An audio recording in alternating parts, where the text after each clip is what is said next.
Hello everyone and welcome to a new Thomas and Friends series that I'll be doing for my channel. It will be a top 5, rating my top 5 episodes of Thomas from series 1, I'm guessing to the present day. So we are kicking off with the very first series, series 1.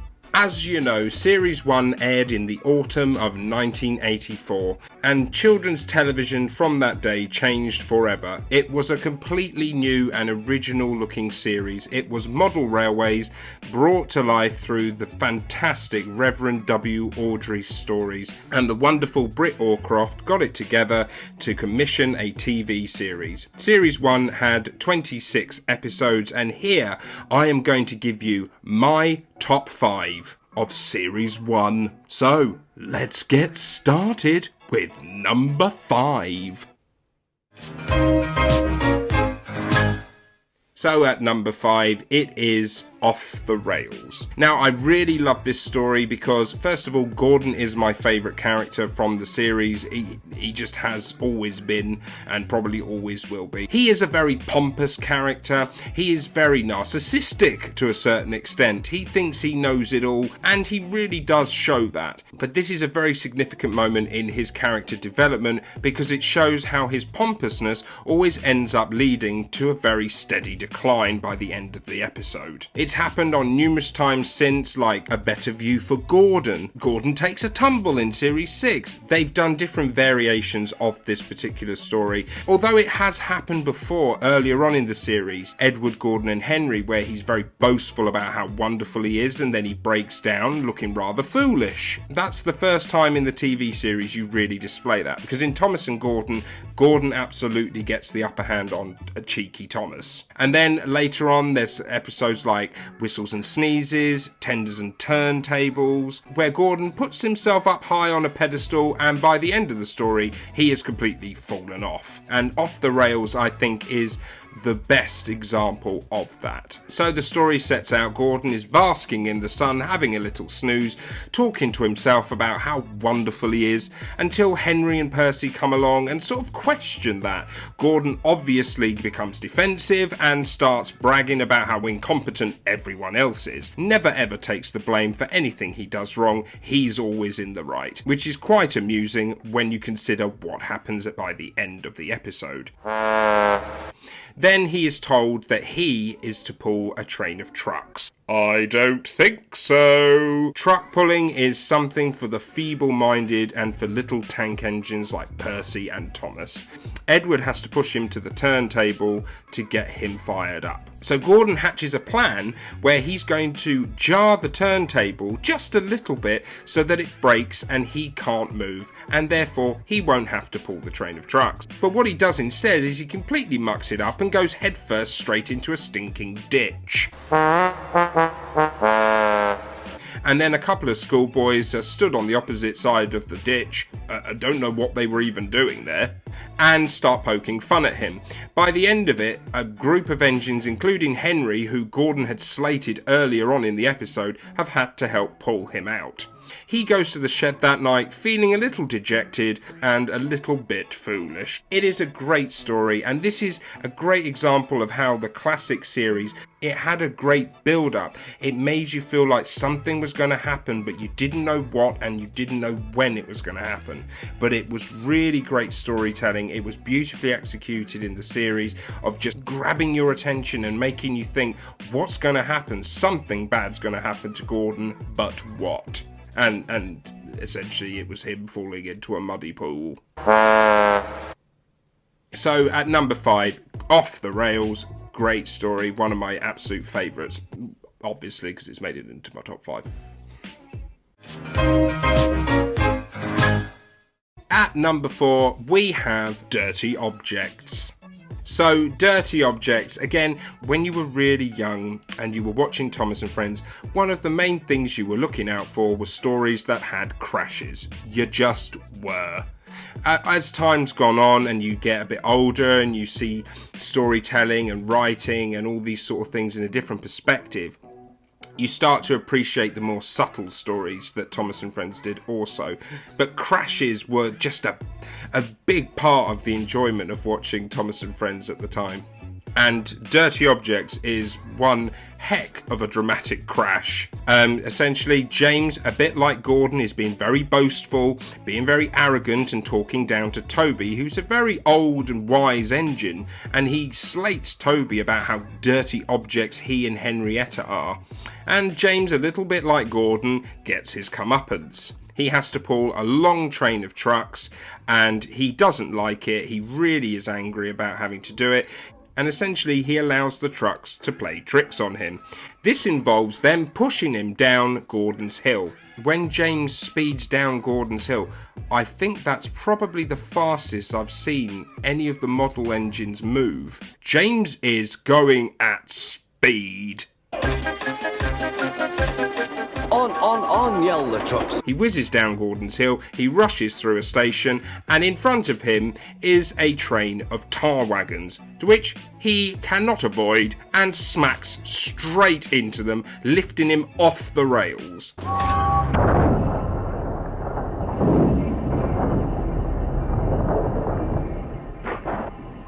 I mean, if you haven't seen this episode, I mean, where have you been? And essentially, Toby and Percy have come to help. And essentially, Toby teases James about dirty objects, because James is a splendid red engine, and you'll never see his paint dirty. Oh, burn! It's very much in the same vein as Off the Rails. It's just James's equivalent, and it's fantastic. What more could you ask for? So that's my number 4. So what could possibly come at number 3? Well, we're about to find out. At number 3 is Whistles and Sneezes. Now, I know that Whistles and Sneezes was 2 separate stories in the same book from the Railway series. And I think Percy and the Trousers was the story that was in between these 2. Don't quote me on it, but I think that's right. I should really do my research before I do these videos. This displays how fantastic the directors, the producers and the writers could mould 2 separate stories together and create one big, fantastic, entertaining story.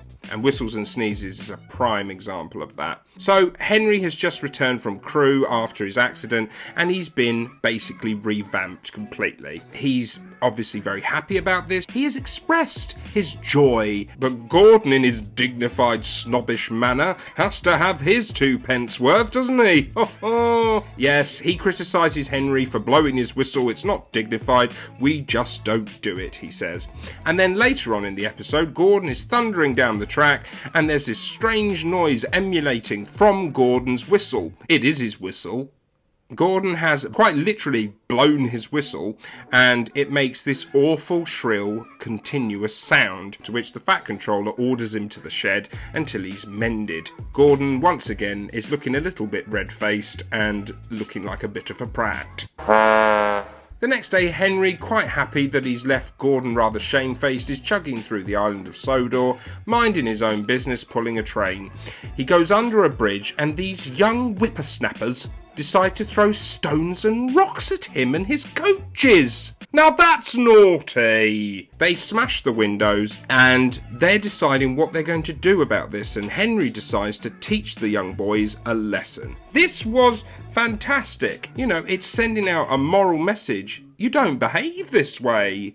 Henry plots a plan with his driver and fireman. Essentially, he builds up a lot of cinders and ashes in his smoke box, which is making him feel a little bit bunged up. When he then is next passing the bridge where the kids are waiting in earnest to throw more stones and rocks, Henry decides to let it all out. He lets out an enormous sneeze, and black soot and dust fly into the air and absolutely engulf the young boys.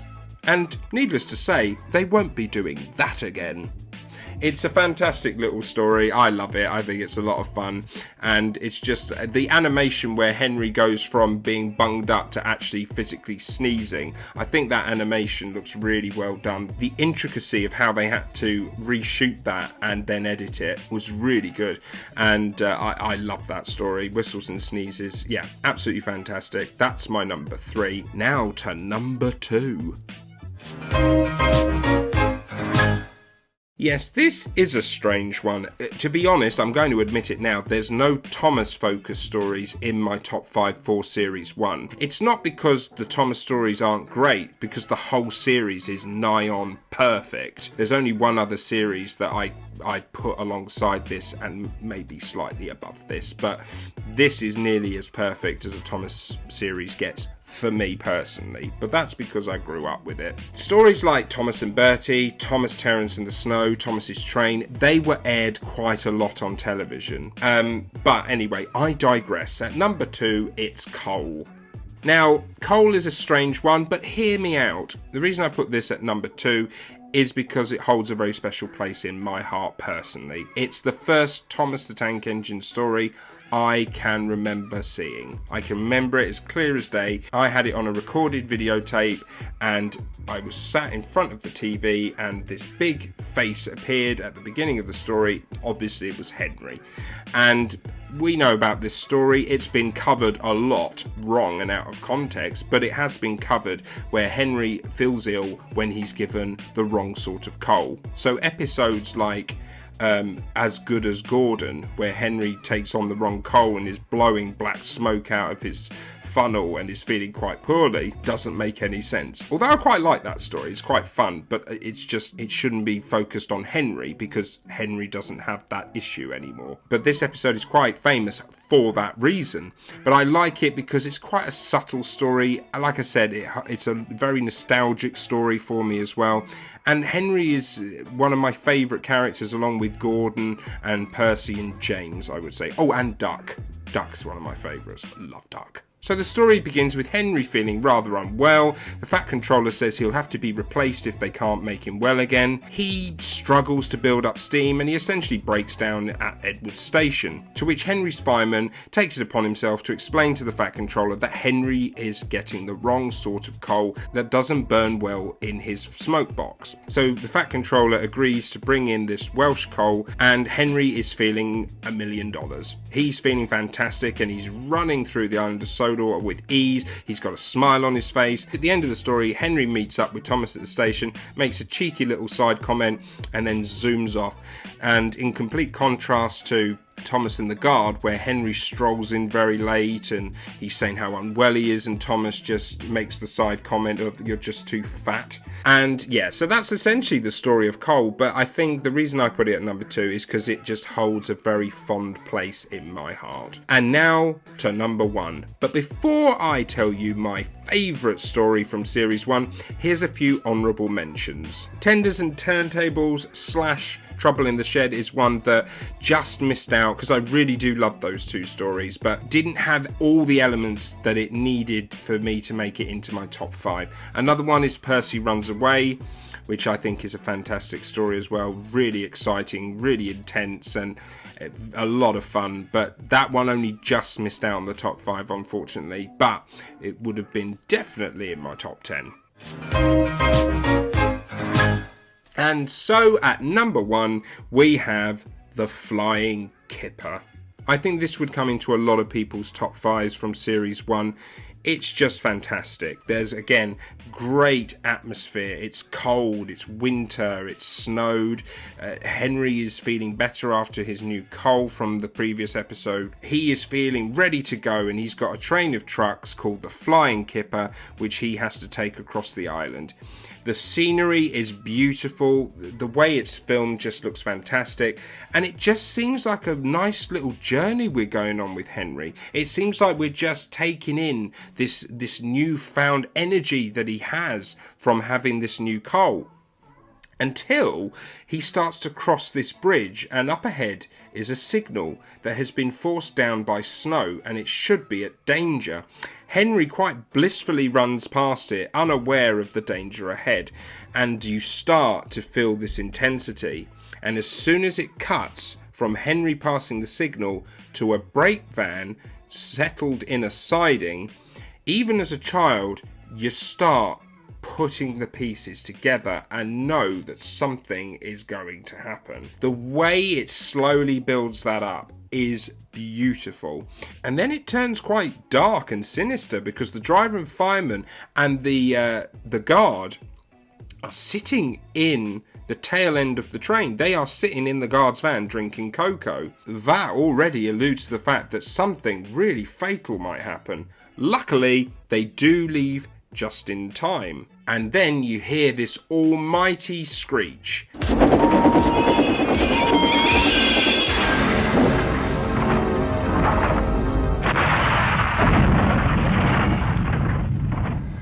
The biggest crash of the series so far. It's brilliant. And then Henry is looking very sad, solemn, and kind of ghostly almost.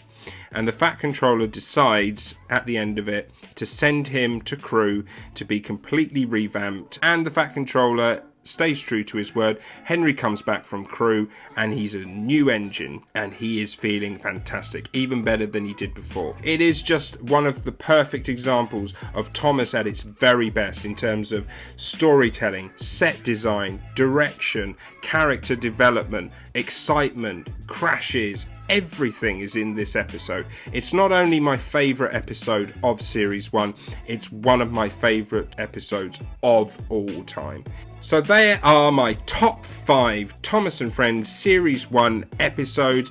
I really hope you enjoyed this video. Of course, the next instalment will be my top 5 episodes of Series 2. So I hope you all look forward to that. So let me know down in the comments what your favourite episodes of this series are and any favourite episodes from the other series as well. And don't forget to like, subscribe, share, tap the bell, and I will see you folks on the next video. Thanks for watching. Bye-bye.